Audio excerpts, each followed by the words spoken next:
Hi, I'm Jimmy. In this video, we're looking at Air Products and Chemicals, ticker symbol APD. Our goal with this video is to get a quick understanding of what Air Products does, and then we'll see if we can come up with a fair value for Air Products stock. Now, this video is one of the recommended videos that came from the Learn to Invest community. Then the community voted on it, and here we are. Okay, so let's jump right in. So Air Products and Chemicals is a global producer of specialty gases and performance materials and equipment. Basically, they sell a ton of different products to a ton of different industries all around the world. They sell products like food-grade gases, nitrogen, oxygen, argon, helium, and the list goes on and on. I think that the simplest way to look at what they do is that they sell products that help other companies produce their products. Maybe it's a hospital buying oxygen. Well, Air Products and Chemicals sells that. Or perhaps it's a space shuttle program that needs to buy hydrogen and helium. They sell that as well. Or maybe it's a steel company that needs to buy zinc so that they can coat their steel with the zinc. Well, Air Products and Chemicals sells that. So broadly speaking, this is the type of thing that Air Products sells. When we look at their revenue, well, we can see that the revenue has been somewhat stagnant going back to 2010. So we're not off to a great start from a numbers perspective. Now, when we shift over to net income, well, we can see that profits, which is the same as net income, have fared much better than revenue has. And for me, improving net income is more important, or at least it carries more weight than struggling revenue. Because in my view, it's possible that a company has been focusing on the efficiency of the business and doing what they can to improve their core business and ideally improve margins. And if they do that, well, revenue could end up stagnant, but profits could grow. And then in theory, once they start growing their revenue again, well, now they're moving forward with a higher profit margin. Now, it is expected that Air Products and Chemicals is going to pick up some growth over the next couple of years. For example, if we switch back to the revenue chart, but this time we add some analyst estimates, well, now we can see that revenue is supposed to ramp up to about $14 billion by 2024. Okay, simple enough. But now if we go back to net income, but this time we add projections, well, by 2024, profit is supposed to be doing very well compared to where it was. It was okay before, but if this really happens, well, things could get very interesting from an Air Products and Chemicals, from an investment standpoint. Now, when I first saw the data for this and I started creating the charts, I thought either we have some really optimistic analysts on our hands or something is happening. And then I came across this data. This is a chart of free cash flow. And as we can see, analyst estimates show that something is definitely happening. We know that because we've got an expected negative dip in free cash flow in 2021.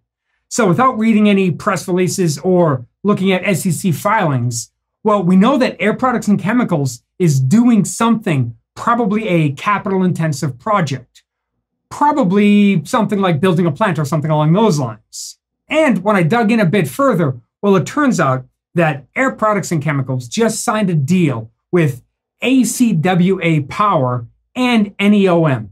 NEOM is a cross-border city in the northwestern part of Saudi Arabia. So this city brought in ACWA Power and Air Chemicals and Products to build the largest carbon-free hydrogen-based ammonia production facility in the world. They'll then sell products, and they're predicted to be able to sell all over Europe and Asia. So it's all powered by renewable energy. And frankly, this is one of the appeals of Air Products and Chemicals business, that they're one of the leading ESG companies.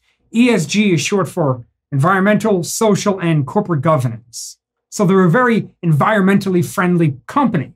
Now, if we think about what could threaten environmentally friendly projects, which is what they're involved in, well, usually low oil prices are a negative thing for environmentally friendly companies. Generally speaking, everybody wants to go green when oil is up at $100 a barrel and it's very expensive. But when it drops down and oil becomes cheaper, it takes a fairly forward-looking company to stick with the environmentally friendly projects. So that could at least partially explain some of the struggles in their revenue over the past couple of years, since oil prices have been fairly low. But in the long run, it seems to me that Air Products and Chemicals is well positioned for where the world is heading. Now, our question is, how can we come up with an intrinsic value or a fair value for APD stock? Now, I'm not sure that using discounted free cash flow, which is my personal preferred method, I'm not sure that makes a lot of sense here, since typically that's good for blue chip, more established companies. It's a bit less effective with a company like this that, one, is growing fairly quickly, but also, much like the deal that they just signed, they not randomly, but somewhat randomly get these big projects. It makes projecting their free cash flow much more difficult. Now, if we were fairly certain that these numbers were going to be accurate, well, we could try running it through the DCF model. And if you're curious, I did that. I came up with a fair value of about $190 per share. But right now, APD stock is trading at almost $300 per share. So either the stock is way overpriced, or we need to come up with a better valuation method. If you're curious how to do a DCF calculation, I got a link in the description below for a video on how to do that. So perhaps a better valuation method is for us to use a forward price to earnings multiple. So this is a chart of their average forward price to earnings multiple over the past year. The blue mountain is the forward PE, and the green line is their average. The average turned out to be about 24 times next year's earnings. It's actually not next year's earnings, it's the next 12 months earnings. So that's what forward PE is versus just your traditional trailing PE, or oftentimes they just call it PE. Forward uses the next 12 months. Well, based on this method of analyzing APD's stock, once again, it seems that their stock is a bit overvalued. Right now, we'd be paying about 32 times next year's earnings per share, and the average is just 24 times. Now, I do think it's important to point out that this jump right here, well, that jump happened when they announced the Saudi Arabia project. So it may be fair or may not be fair to use the one-year average when they're bringing in pretty big projects and perhaps they deserve a higher multiple. Let's go with that theory for a moment and say that they deserve a 20% premium over the past one-year average. After all, they do have higher margins now.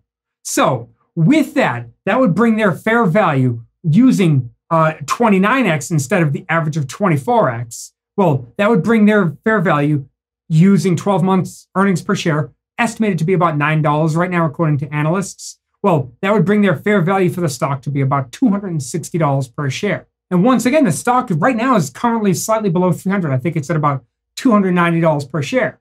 So for me, I love the company. I love what they're doing, but I'd like to see this fall below the $260 fair value, maybe even more, maybe $250. That way we can add a little margin of safety to this purchase. Now, if I already own this stock, I would just sit back and enjoy the ride. It seems like they could do a very good job over the long run to continue to bring in these big projects, and it's likely that their stock will continue to do well. I'm hoping it pulls back to get to a more reasonable level, then I would be more inclined to jump in and buy it, but if I owned it, I'd be sitting back and just hold it. Now, if you're curious about the research process that I went through to analyze this company, this was an interesting company to analyze. Well, I actually did a video where I go through the 8 steps that I use to analyze the stock. If you're curious, perhaps that could be a good next video for you to watch. I got a link right here. I got a link in the description below. And thank you so much for sticking with me all the way to the end of the video. I really appreciate it. Thanks, and I'll see you in the next video.